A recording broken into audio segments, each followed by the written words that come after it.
Good day, Pwalpar viewers. Walter here. For the benefit of newer subscribers, here lately I've been retelling some of my older stories.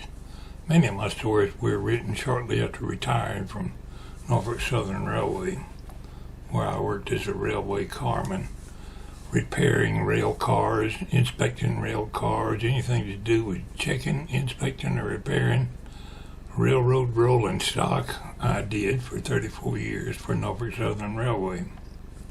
I do have a YouTube stories playlist where I keep the videos of my stories, and I will include a link at the end of the video. Today I will read a story directly from my website, carknocker.com. Today I share the story of my old smoking jacket. Bear with me, as I'm not the most distinguished reader that I once was, as I'm about to turn 78 years old, and my vision is somewhat less than it once was. Now, let's begin. This is the story of my old smoking jacket. You may assume it refers to a jacket worn by someone lounging around their den smoking. My jacket, however, was much more. For many years, it was a sort of a trademark of mine. I became attached to that old jacket. It was comfortable, nice and warm in the wintertime. Winters working out in the train yards, open repair track shed were very cold. Most railroad jobs are outdoor jobs.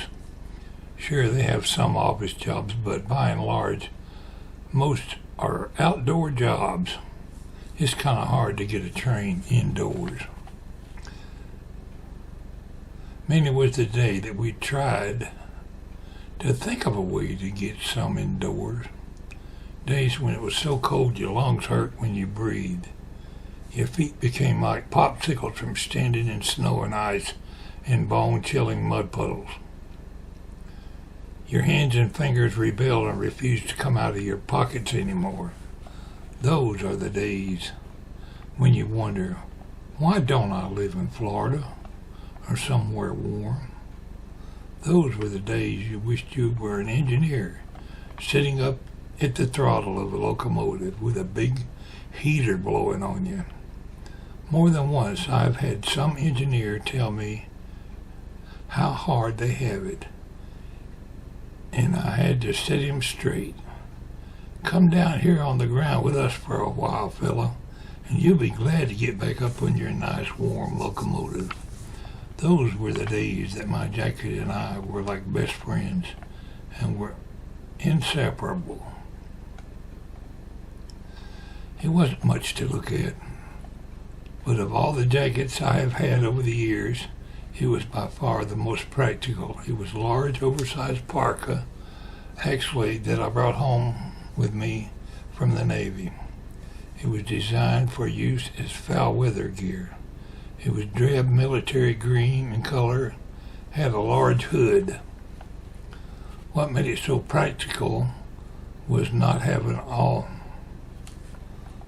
only the fact that it was warm, but it was loose fitting and you could get several layers of clothing on under it and still not feel like you were trapped in a cocoon. Most jackets on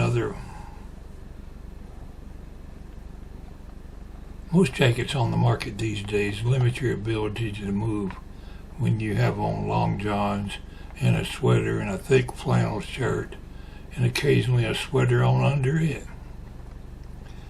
You can't even let your arms down if you sides hardly, and you're very uncomfortable. I personally find myself feeling claustrophobic when I'm bundled up like that. But what's a guy to do? He has to stay warm when he's outside most of the day. I don't know for sure what everyone did, but I relied on my old smoking jacket.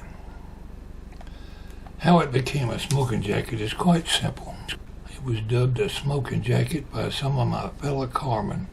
I believe the first one that called it that was Brother Bill Cleveland.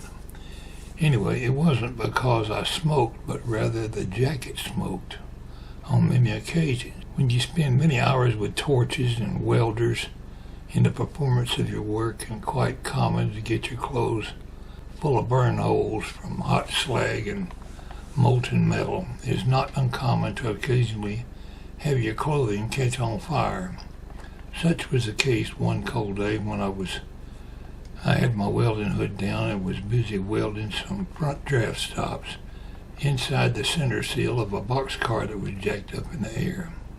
I was standing under it to weld over my head. Overhead welding, that's what they call that. Often when you're welding, a small spot will start smoldering and you just knock it out and keep working. That cold morning, Carman Ellington stopped and spoke through the open end of the center seal and said, "Your jacket is smoking." I replied, "Knock it out for me, okay?" as I continued to weld. He said, "You don't understand. You're really smoking. In fact, you're on fire." By the time I got it off, the whole backside of it was on fire, and I had to stomp on it to extinguish the flames. Being somewhat attached to it rather than toss it in the trash, I hung it in my locker. And a few days later, I took it home with me and sat several hours replacing one whole section of it with a needle and thread and a large piece of material I cut from another jacket, thereby rendering it fit for duty again.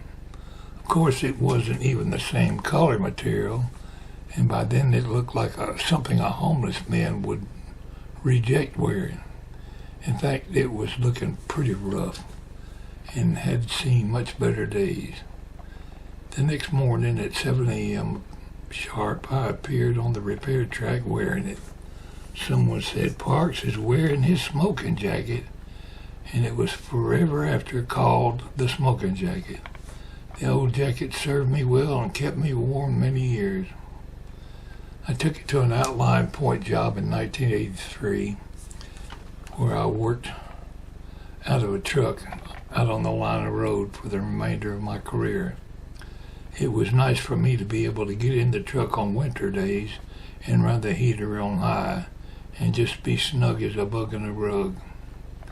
There were a few times when I had to work derailments out in the train yard somewhere. When it had snowed, on several occasions I stopped at my locker, dug out the smoking jacket. If anyone criticized my ratty jacket on those occasions, I would just say, "What's the matter? Ain't you ever seen a genuine smoking jacket before?" In 2003, when I left the railroad, I went and cleaned out my locker. And there in the back of my old locker was my old smoking jacket, still ready for service. It was with some remorse that I gave it a final farewell and thought of all the times that kept me warm in those 34 years. And I tossed it in the trash. Anyway, that's the story of my old smoking jacket. I do hope everybody has a great holiday season that's coming up. I went online today and ordered me another one of these Navy hats. This is my I believe this is my third or fourth cap.